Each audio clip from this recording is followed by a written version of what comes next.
we spoke over the phone. Prime Minister, Israel has the right to self-defense against these attacks. But let me also be clear, Israel must also abide by international law, including international humanitarian law, in its response. Because we suffered also in Spain, I'm convinced that terrorism cannot be eradicated exclusively through the use of force. My second message is that we need to urgently stop the humanitarian catastrophe in Gaza. The dreadful suffering of hundreds of thousands of people in Palestine is appalling. The whole world is shocked at the image of that we see coming from Gaza every day. The number of Palestinians killed is truly unbearable. I believe that all civilians must be protected at all costs. Military operation must clearly distinguish between terrorist objectives and the civilian protection. Humanitarian aid must enter the Gaza Strip immediately, at scale and regularly.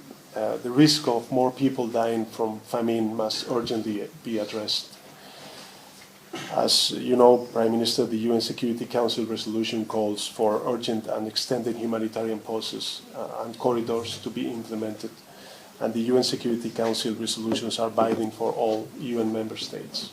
We face a peculiar kind of enemy, a particularly cruel and inhuman foe.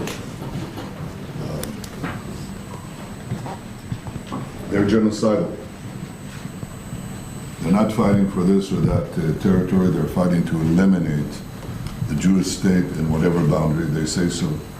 Their charter says if you find a bush and the Jew is hiding behind it, kill the Jew, kill all the Jews. Their goal goes beyond the destruction of Israel. They're part of an axis of terror. Iran, Hezbollah, Hamas, Houthis. They say death to America. That's the great Satan. Israel is a small Satan. I hope I don't find any offense with any of you. You're a middle-sized Satan. They hate our free civilization. They want to bury it. They have an ideology that is mad. In the 21st century, after the Enlightenment, after the scientific revolution, after the advance of human rights and democracy, this is sheer madness. I don't give it relative moralism that says, moral relativism that says, well, they have their society. They can do these horrible things to women. They can do these horrible things to human beings. That's their value system. That's not a value system. That's something that has to be fought. And one thing that we discover in the 21st century is that our assumption that we can live our civilized lives in our advanced countries, seeking peace, prosperity, and progress, and we can just sit back and the barbarians will not come back. They come back. They come back in many places. And if we are unwilling to fight the barbarians, they will win. And your moral values do not stand up if you're not willing to fight for them. Here is a classic case of savagery and barbarism against civilization. Now, this savagery has two techniques. One is to deliberately target civilians. What the terrorists do is erase the sense of sin. They say everyone is a target. These girls in a music festival, these women, they're targets. Babies, they're targets. Old people, they're targets. Holocaust survivors, they're targets. Everyone is a combatant. Everyone. And they're deliberately not only target everyone, every citizen, no one is a civilian, no one is exempt from their murder, from their horror. They also hide behind their civilians. They deliberately implant themselves in hospitals, in schools, in residential areas, in UN facilities. They fire their rockets from there. Thousands of them. There is no symmetry here. These people target directly our cities all the time. Thousands and thousands and thousands of rockets falling on Barcelona, falling on Madrid, falling on Brussels, falling on Antwerp. or any one of the European cities. Thousands. Israel is a small country. They deliberately target civilians and they deliberately hide behind civilians and use them as a human shield. That's a war crime. So what is a democracy committed to the laws of war supposed to do? Do the laws of war give exemption to such criminals? And the answer is they don't. They say, do your best to target the terrorists. Do your best to minimize civilian casualties. But if we, the democracies, say that under no circumstances should we go in, because civilians tragically get killed, then we lost. We lost before we begin. You lost, and you lost. Spain lost. Belgium lost, because this will spread. You will see it very soon. Because the axis of terror is not going to stop. If they can emerge victorious here, they intend to bring down the Middle East. And next they'll go to Europe. After that, they'll go elsewhere. If you think I'm exaggerating, I am not. This is where the pivot of history now is going to be decided. Do we stop them here, or do they come to you? Now, how do you stop them? What do you do? What did the Western countries, what did the democracy do when terrorists embed themselves amid civilians? And let me say from the start that any civilian death is a tragedy. Anyone. And to avoid them, what you do is first you try to get the civilians out of harm's way. And that's exactly what we did.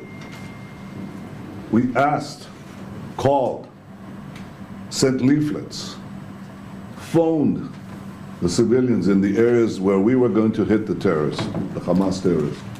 And we said, please leave. When they tried to leave, Hamas kept them at gunpoint. Stay, because Hamas doesn't care that their civilians are killed. This is a messianic death cult that hides in the bunkers. As one of their spokesmen said, the underground belongs to Hamas. Above ground, it's the civilians. That's Israel's problem and the UN problem, not their problem. On the contrary, it's their shield. So what do? We ask them to leave. Hamas tries to stop them from leaving. Thankfully, many left. We set up a safe corridor from the north of Gaza, where we were concentrating our effort against the terrorists, to the south. A safe zone in the south, safe corridor to the south. Hamas shot the safe corridor. They fired on the safe corridor, so the people would be trapped in. But they kept on leaving.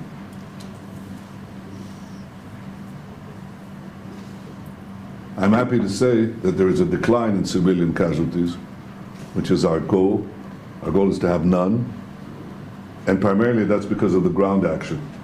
The ground action has resulted in the fact that the warnings that we give are addressed by the population, civilian population. They go south. When they go south, we give them humanitarian support. There are about 150 trucks now going in, probably go up to 200 and beyond. Food, medicine, water. Israel is doing everything in its power to get the population out of harm's way. Hamas is doing everything in its power to keep the population in harm's way. And that's the fact. But I'll give you another one you're familiar with. Hitler, the original Nazis. They invade Europe, they do these horrors on a mass scale. And by the way, these killers would do exactly what Hitler did if they could get away with it. The difference is only in capability, not in intent and not in savagery. Hitler invades Europe, perpetrates these horrible savageries, the Holocaust, and so on. And the Allies invade. They invade Normandy. The German army is in the cities. You've seen the footage. The Allies say, no, we can't do anything, we can't fire because they're amid the civilians, of course not. They try to do exactly what we are doing, try to minimize the cost, and then they go through the cities of France and they go through the cities of Germany, unfortunately, many, many, many civilian casualties occur. I don't know what history would have been like if we had demonstrations and protests in the West against the Allies for incurring German civilian casualties. I know history would have been very different, but we're the Allies, along with the moderate Arabs, with the United States, with Europe. We're the Allies. And they're the new Nazis. And Israel cannot be held to a standard that no one is being held to. We have to fight the terrorists. We're in complete compliance with international law. We seek to minimize civilian casualties, and Hamas seeks to maximize them. And I would strongly urge you to make that distinction, not merely because it's right and just, but because your very societies are on the line. You're next. This is a battle for civilization. It has to be won. We will win it because we have no other choice. We don't have a future if we don't. Hamas has already said we'll do it again and again and again. So we'll have to eradicate them.